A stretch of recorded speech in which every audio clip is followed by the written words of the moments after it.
2025 is right around the corner. And if you're like me, I want 2025 to be my year. That's not just a glow up or a new outfit or looking my best self. It actually starts with becoming my best self. And that's what I want to share with you.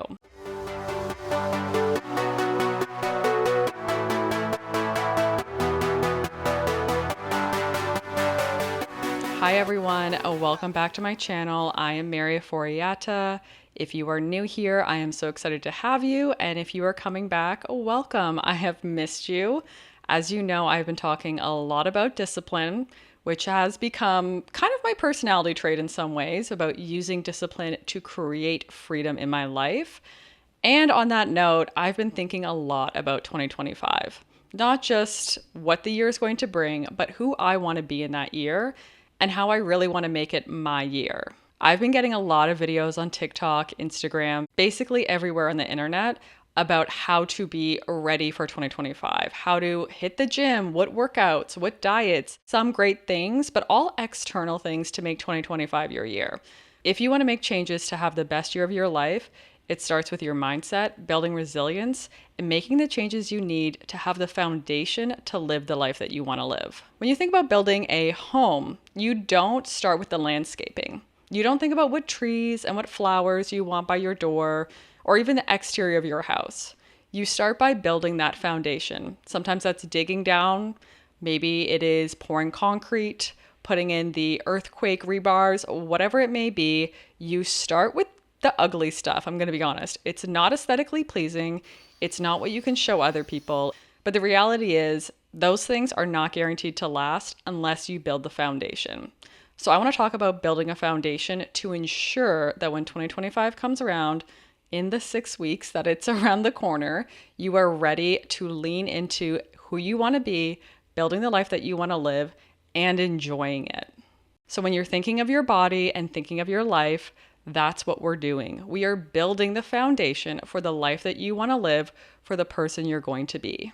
So before you start looking at how you want to improve your external factors, like your look, your fashion sense, what you do at the gym, you want to look inward. We want to create that mindset, that resilience and self-awareness. So when we are building ourselves on the external side of going to the gym, changing up our diet, changing our routines, we have the mindset to do so. The first thing you want to address before you start to head into 2025 is your values. You need to understand your why and what your value is for these changes. Why are you doing this? Are you doing this because someone else said you should change your life, that you should change your wardrobe, or you should change your gym routine? To make meaningful progress, you really have to understand your values and your why deep down. So this is when you want to quiet the noise. You don't want outside influences, whether it is positive influences from friends or family. You want to be able to focus on yourself. You really want to quiet the noise, quiet your nervous system, and connect with yourself in a way that allows you to understand, what do I really want and what do I want to do to make these changes? This is a great time to lean into meditation, journaling. You know I love journaling, even a pros and cons list, different things like that that allow you to explore what your value could be, what your why and what your purpose is, rather than listening to what social media is telling you, what friends and family are telling you, and really identify this for yourself. Rather than thinking you need to change your wardrobe because everyone on TikTok has a new wardrobe, ask yourself, do I actually want to change my wardrobe? Or do I love some of my staple pieces and I don't want to throw them out? Maybe it's not about changing your wardrobe. It's about adding a few key pieces into your wardrobe in 2025 to level up. Most importantly, you'll be able to align your goals with what fulfills you rather than what others say you should be achieving. The next thing leading into 2025 is your routines. Let's talk about routines. I have talked about routines and I will continue to talk about routines because they are so important for everything you want to do. So really look at your routines and see, how are they serving you? Are they serving you mentally and physically? Or maybe are they not serving you? Are you doom scrolling in bed until 1 a.m? Do you have poor sleep hygiene with the TV on and you're falling asleep to it? Look at different routines that you've already implemented and say, is this helping me become the person I want to be? Or are they holding me back from becoming who I know I can be? I've talked about routines more in depth, which you can watch that video if you're interested. But I think having routines that bookend the day, so your morning routines and your evening routines, are a part of your secret sauce to success. You want to be able to start your day with a rhythm and flow that you don't have to think about. And same thing in the evening is allowing yourself to unwind, to decompress, to calm your nervous system so that when you go to sleep, you actually get a very restful sleep. If you're feeling overwhelmed by routines and habits, don't worry. It is really about the progress and not the perfection. If you want to start getting up earlier, set your alarm clock back just 10 minutes. It's these baby steps that actually make the biggest difference. So really look at what you're trying to achieve in your life with these routines and start to make those baby steps to implement them before 2025 comes around. The reason why we're doing this before next year is because it builds your mindset and your resilience. It allows you to focus on what is good for you, prioritizing that every single day so that you can allow yourself to reach your goals, to try new things, and get out of your comfort zone. The third thing we're going to do before 2025 is a big one and one I consistently work on, but it is building and cultivating self-compassion and grace.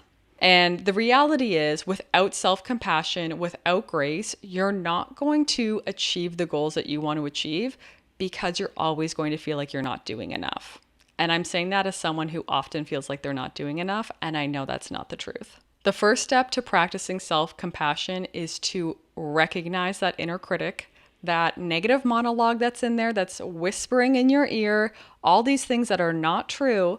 Being able to recognize that and identify that voice so that the next time it starts to speak, you can stop it before it starts to spiral. You want to be able to identify these lies that we tell ourselves and start to reframe them. So some things that we've been doing on the internet, myself included, is instead of saying, "Ugh, I have to go get groceries. Ugh, I have to do laundry." Those are negative thoughts. I'm not coming at that with a grateful attitude. I get to do groceries. I get to do laundry and have clean clothes. These are things that are very simple, very easy reframing.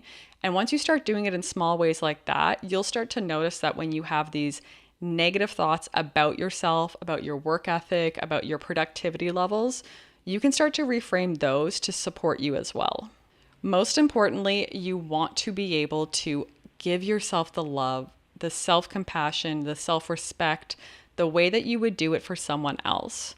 So if you're thinking about, is this how I would tell a friend to get their act together? No, probably not. So I shouldn't be saying that to myself. If there's something that you want to be doing and you want to be achieving, that is amazing. But you also need to give yourself compassion and grace along the way. If you're not loving yourself along the way, you're not going to enjoy the journey. And to be honest, you'll likely quit or stop trying as hard because it's no longer fun. And you're dealing with a lot of inner tension and conflict with that negative voice in your head. The reason why we're focusing on this before 2025 is so that we can give ourselves grace and compassion on those tough days. Because they are going to happen, we cannot avoid them, but learning how to give ourselves a little bit of extra love when things are not going well, whether it's a day or two, or even a season, allows us to continue on the path that we've set out to reach our goals. There are a lot of things that are thrown our way that we just can't plan, prepare, or even anticipate happening. And if we don't have resilience, especially emotional resilience, we are not going to stay the course and stay focused on where we want to go. So we are going to improve our emotional resilience before 2025 so that when these curveballs come our way next year, we are ready to handle them and we are going to stay on course. The last thing we want to do is create bad behaviors, bad habits that we have to then break down and rewrite for ourselves. So if we can address the feeling of stickiness, the feeling of unease as soon as it comes up, process them through movement, therapy, whatever works for you, as long as you're trying to process it and you're not avoiding or numbing it, you are going to see that you can start to face the challenges that come your way with more resilience and a more positive mindset. And the last and most important thing that we're doing before 2025 is setting manageable and realistic goals. So unlike what everything we're being told on TikTok and Instagram about, you have 6 weeks to change your body, you have 6 weeks to have your glow up, let's break it down into something a little bit more manageable and also enjoyable. If you've watched a few of my other videos on discipline, you know that I'm all about celebrating those small wins because it makes it fun. It's not necessarily gamifying, I'm not going to do that, but it does make it more enjoyable to set out a goal, work towards it, because there is a finish line where you get to celebrate achieving that. So let's say you start getting up 30 minutes earlier. You start with the 10-minute increments 1 week at a time. By the end of the month, you'll be getting up 30 minutes earlier, no problem. And then you get to celebrate by having brunch out with a friend, maybe grabbing a coffee, or even treating yourself to maybe a new sleep mask, something that celebrates you and reminds you that you did set this goal, and most importantly, you stuck with it and you achieved it. Whether you realize it or not, by setting these small goals, you're building momentum. So suddenly setting a few small goals at a time will be easier, and you'll start to achieve them faster because you're building this momentum, or as I like to call it, the snowball effect. They start to stack and build, and suddenly you wake up one day and realize, wow, I am living the life that I've wanted to live. I'm becoming the person I know that I've always been able to be, and I'm finally showing up as her.